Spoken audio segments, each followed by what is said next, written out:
Hey guys, today I thought I'd do a quick YouTube video just with some tricks and tips for setting up your MainStage templates. The template I'm working with at the moment is a bunch of MainStage sounds I've put together and made available from my website, peterjamesproductions.com. You can go there and just get them for free if you want to use the same template. In the template I've put a whole bunch of sounds that I've used on tours and albums, etc., but they're 100% MainStage sounds.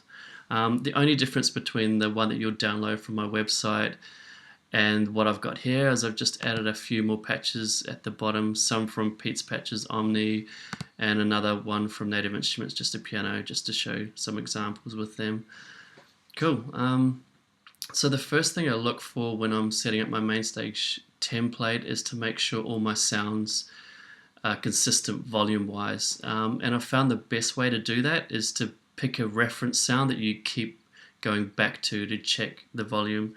You could use a metering, but it's actually way better to do it via your ear, I think.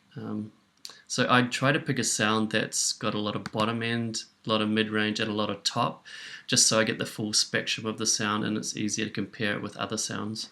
So the one that I use most of the time is from Pete's Patches Omni. It's my edited version of Big Ol' Oberheim Swells.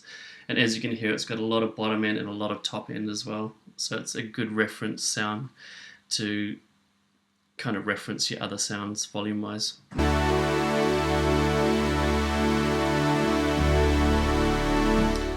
So yeah, that's the sound that I usually reference it to. So I'll go from that sound to another one, test the volume, then go back to that, then test another one, then go back, always going back to my reference patch to match volume levels. The second thing I'll do is probably look at your EQ. Don't have to get too involved with EQing, but it's just to kind of balance your sounds across board EQ wise. So you don't want a pad that has massive bottom end and then your second pad you're using has no bottom end. Excuse me. So what you're trying to do is you're trying to match EQ wise just a little bit, just so you don't get extremes in your frequency ranges, I guess is the best way to put it. So for example, if I use this sound and then this one, as you can hear, that's a lot softer. So I'll either bring up the volume here or I can go into Omnisphere and I can bring up the level here. It's a couple of ways of matching volumes. Cool. So when I've got it to a level that I think is reasonable,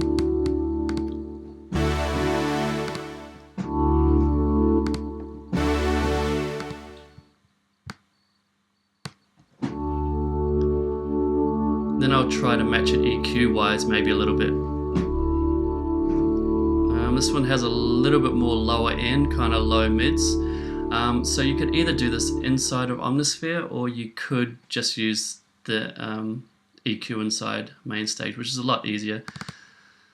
The thing about EQing is your ear picks up boosted frequencies a lot easier than it picks up cutted when you cut frequencies. So when you're trying to find a frequency that you want to take out, it's best to boost it first. And I'll show you that technique now. So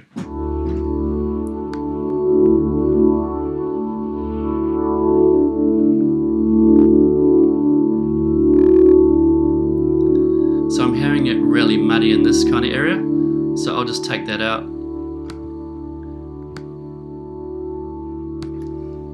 And before and after, just takes out a little bit of the muddiness and makes it a little bit more workable and a little bit more similar, if that's a word, more similar to this patch here. Still got a lot more bottom end. I could take that out if I wanted to, but I'm usually not too fussy about that. I could do this if I really wanted to make them a little bit more seamless between the two. Whoops, didn't want to do that.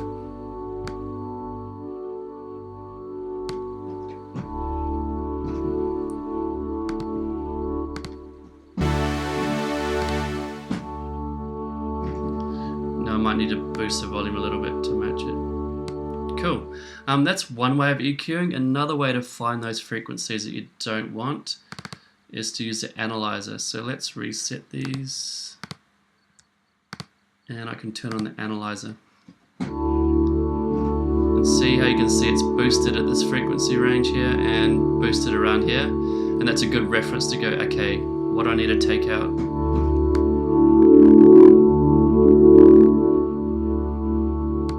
And then again, you could do it over here as well if you wanted to.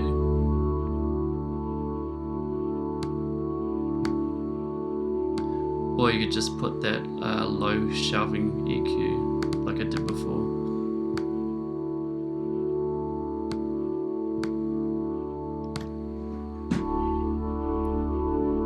It just cleans up the sound a bit. It's a little bit less muddy. Cool. Okay. You could use, for your volume matching, you could use compression. I try to keep away from compression because if you have a bad compressor, it actually affects the tone of your sound. So 99% of the time I won't use a compressor. On my output bus, I do use a really subtle bus compressor. I've reduced the gain so it doesn't push the compressor too hard. I'm going to turn that on. And I'm using this Waves bus compressor. You don't have to use this same one, but that's just something that I like to use, and it's only really just what I like to call tickling the compressor. So it's hardly even moving. It's actually not even moving for the sound. If I boost the volume, it would. Just a little bit, and it kind of glues it together a little bit. And then, I think I've shown this in another video, but I like to use this Oxford inflator. It's like a subtle tube amp, so it helps to bring the volume up and make it a little bit more in your face. You may not be able to hear it too much with this sound, but I'll turn it on and off so you can hear it.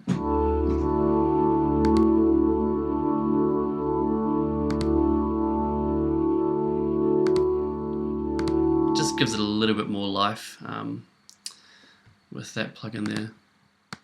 Great. Okay, moving on to pianos. Again, you could use a compressor to keep your piano under control, and that's actually a sound you hear a lot on records and stuff, the highly compressed kind of upright piano sound. So if you wanted that sound, you could add a compressor into it, but if you want to keep the volume consistent without using a compressor, a lot of plugins like this one will actually have a dynamic range. Now what that does is it limits the dynamic range of your piano sound. So if I put it at a dynamic range of 0, that means your really quiet, soft notes will come up to the same volume as your really hard, louder notes, if that kind of makes sense. So if I play an example. Now the other end of the spectrum would be really quiet notes when you play it soft, and really loud notes when you play it hard, which is not that great for playing in a band. You kind of want your sound to be a bit more compressed, but it's actually great, this dynamic range kind of knob, because what it does is it doesn't compress the sound, so it doesn't alter the tone of the sound, but it just brings up the volume of your lower notes to match the higher notes. So I have it somewhere around here just to reduce the dynamic range a little bit.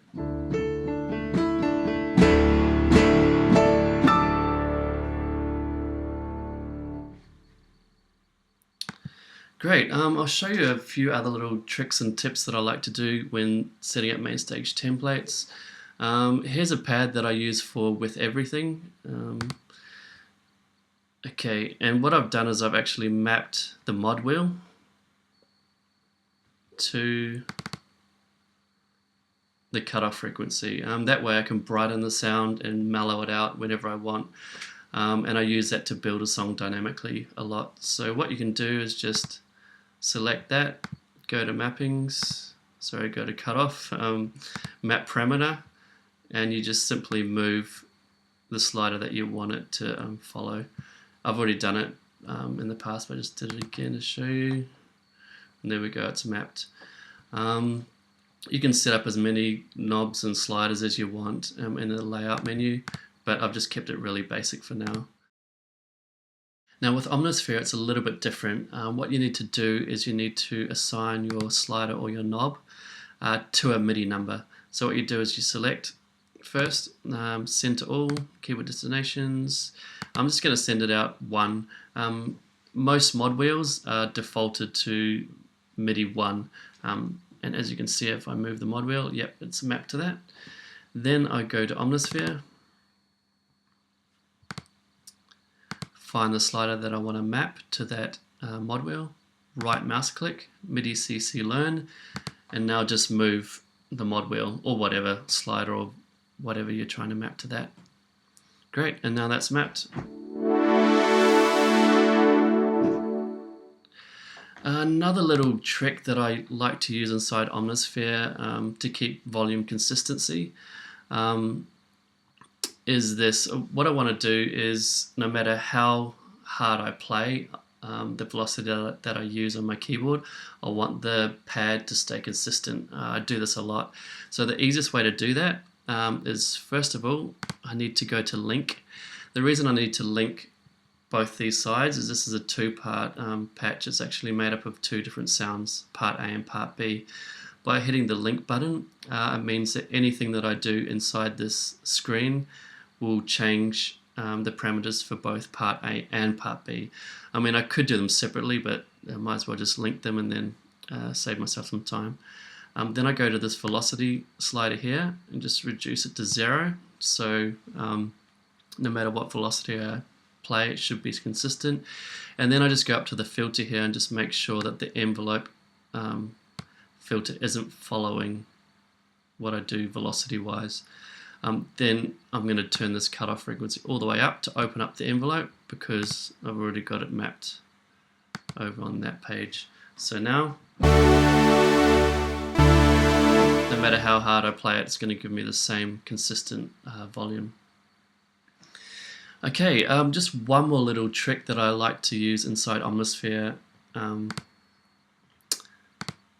is, I'll find this pad that I used on Oceans. Okay, the reason why it hasn't shown up is because it's in Pete's patches, and I've just got selected here directory all Spectrasonics. So if I change that to all the pads and sounds that I use for Oceans will show up. Okay, this is a pad I use for Oceans.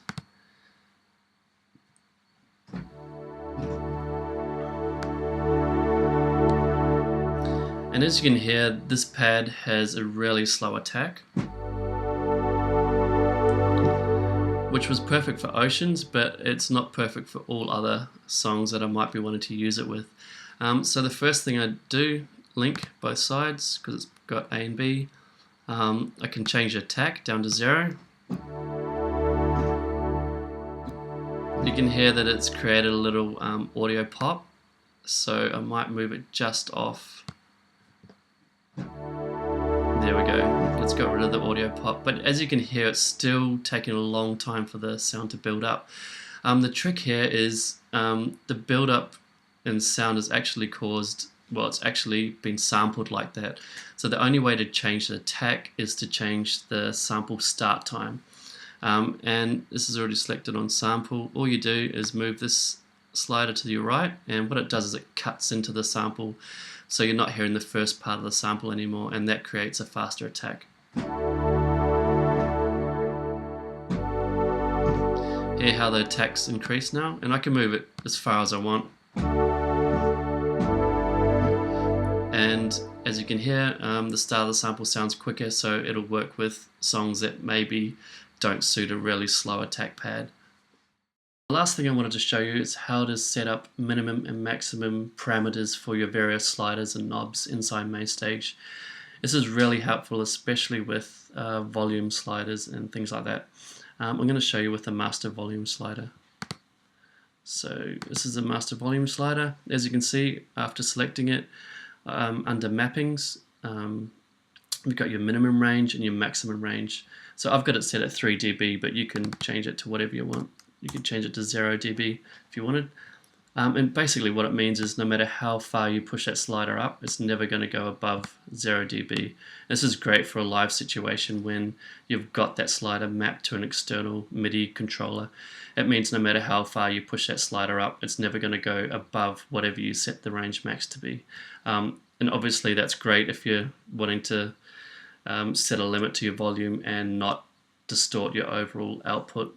So I use that quite a lot just to limit my various volumes inside my MainStage template. Great, so that's it for today. Thanks for watching.